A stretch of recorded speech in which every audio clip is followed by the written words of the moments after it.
ओम श्री गणेशाय नमः। राधे राधे। श्री इंदिरा एकादशी व्रत कथा।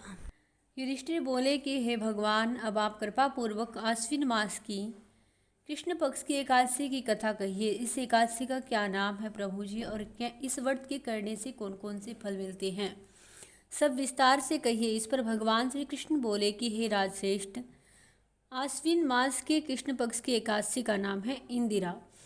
इस एकादशी के व्रत करने से मनुष्य के समस्त पाप नष्ट हो जाते हैं, और जो नरक में गिरे हुए पितृ भी होते हैं वह भी स्वर्गलोक को जाते हैं, उनका भी उद्धार हो जाता है। हे राजन, इस एकादशी की कथा सुनने मात्र से ही वाजपेयी यज्ञ का फल मिलता है। और प्राचीन सतयुग में महिष्मती नाम की नगरी में इंद्रसेन नाम का एक प्रतापी राजा राज्य करता था। और एक समय राजा अपनी राजसभा में सुखपूर्वक बैठा था। महर्षि नारद आकाश मार्ग से उतरकर वहां आए, और महर्षि नारद बोले कि हे राजन, आपके राज्य में सब कुशल है। मैं आपकी धर्मपरायणता को देखकर ही बहुत प्रसन्न हुआ हूँ। तब राजा बोला कि हे महर्षि, आपकी कृपा से मेरे राज्य में सब कुशल पूर्वक है। इस पर श्री नारद जी बोले कि राजन, मुझे एक महान आश्चर्य हो रहा है कि एक समय जब मैं ब्रह्मलोक से यमलोक को गया था, तो उस स्थान पर मुझे यमराज की सभा के मध्य तुम्हारे पिताजी को बैठे देखा। और तुम्हारा पिता महान ज्ञानी, दानी, धर्मात्मा था, और वह एकादशी के व्रत बिगड़ जाने से यमलोक को गया। और तुम्हारे पिता ने मुझसे तुम्हारे लिए एक समाचार भेजा है कि यदि मेरा पुत्र इंद्रसेन अश्विन मास के कृष्ण पक्ष की इंदिरा एकादशी का व्रत करे और उस व्रत का फल मुझे दे दे, तो मेरी मुक्ति हो जाए, और इस लोक से मैं छूट करके स्वर्गलोक को जाऊं। और जब राजा ने महर्षि नारद जी के ऐसे वचन सुने, तो उन्हें महान दुख हुआ, और इंदिरा एकादशी के व्रत की विधि पूछी और कहा कि हे नारद जी, अब आप कृपा करके मुझे इस विधि को बताइए कि किस विधि से इंदिरा एकादशी का व्रत धारण करना चाहिए।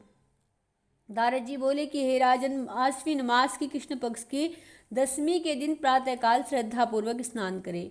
उसके पश्चात दोपहर को भी स्नान करें, और उस समय जल से निकलकर श्रद्धा पूर्वक पितरों का श्राद्ध करें, और उस दिन एक समय भोजन करें।